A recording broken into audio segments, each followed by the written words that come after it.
Good evening అండి. నా పేరు రమణ. శ్రీనివాస్ ప్రాపర్టీ ప్రమోషన్స్ అనమాది. సో 2025 అయితే చాలా సక్సెస్ఫుల్గా కంప్లీట్ చేసుకున్నాం. చాలా హ్యాపీగా బాగుంది. సో బిజినెస్ పరంగా, పర్సనల్గా అన్ని విధాలుగా కూడా బాగుంది. సో మార్కెట్ ఫ్లక్చువేషన్స్ అనే అప్ అండ్ డౌన్స్ అయితే కామన్గా ఉంటాయి అన్ని కూడా.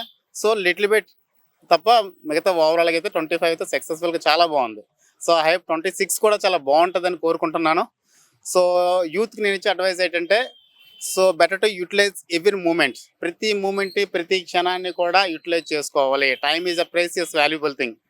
సో వాల్యుబుల్ థింగ్ చాలా వాల్యుబుల్ థింగ్ కనుక ప్రతి నిమిషాన్ని కూడా యూజ్ చేసుకోవాలి. సో ఒక టైం గడిచిపోయిందంటే మళ్ళీ మనం తిరిగి క్యాచ్ చేయలేం. యూ కెన్ మనీ ఎర్న్ చేయొచ్చు, అన్నీ ఎర్న్ చేయొచ్చు, కానీ టైం అనేది మళ్ళీ తిరిగి రాదు కనుక సో ప్రతి మూమెంట్ని కూడా సో ఉపయోగించుకోవాలని కోరుకుంటున్నాను. So I wish you all the best and wish you happy new year to all. నా పేరు యశ్వంత్.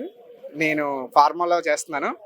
2025 బెస్ట్ మూమెంట్ అంటే నాకు మంచి స్నేహితుడు దొరికాడు.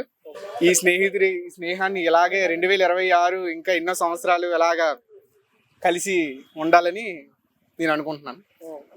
ఇతను దొరకడం నాకు బెస్ట్ మూమెంట్. స్నేహం అంటే ఊపిరి కదరా, స్నేహం అంటే ఉంటే చాలన్నా ఏది లేకున్నా కాలమిట్టా కలిసి అంతే ఉండదండి. ఉంటదే ఏదో చెప్తాడు మైక్ ఉందని. కాకపోతే వీళ్ళు ఉండడం టైం అనేది చాలా ఈజీగా అయిపోతుంటుంది. పెద్దగా కష్టపడాల్సిన అవసరం ఏమి ఉండదు. చాలా సింపుల్గా, ఈజీగా, సరదాగా నడిచిపోతుంటుంది. సో నేను కాంపిటేటివ్కి ప్రిపేర్ అవుతున్నా. సో నాది నెక్స్ట్ ఇయర్లో నా ప్రిపరేషన్ మొత్తం ఫినిష్ చేసేసి నేను సెట్ అయిపోదాం అనేసి అనుకుంటున్నాను. సో నెక్స్ట్ ఇయర్ అంటే ఏంటి? ఏ ఇయర్? 2026 కల్లా సెట్ అయిపోదాము అనేసి అనుకుంటున్నాను.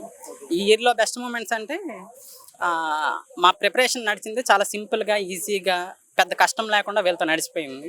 ఎక్కువగా వీళ్ళతో తిరిగిన మూమెంట్సే చాలా మెమరబుల్ మూమెంట్స్ అన్నమాట.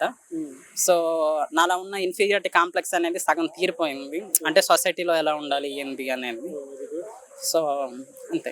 ఫైనల్లీ 2026 మీకు మంచి సక్సెస్ ఇవ్వాలని జీటీ ఇండియా కోరుకుంటుంది. Okay, wish you happy new year. ఈ కొత్త సంవత్సరంలో మీరు అనుకున్నవన్నీ జరగాలని, మీకు సంతోషం కలవాలని, మీకుండే అన్ని ఇబ్బందులు తీరిపోవాలనేసి మా తరపున, వీడి తరపున happy new year. Happy new year మామా. ఇంకొక అబ్బాయి ఉన్నాడు. ఆ అబ్బాయి హైదరాబాద్ లో ఉన్నాడు. పేరు శ్రీనివాస్. వాడికి కూడా హ్యాపీ న్యూ ఇయర్.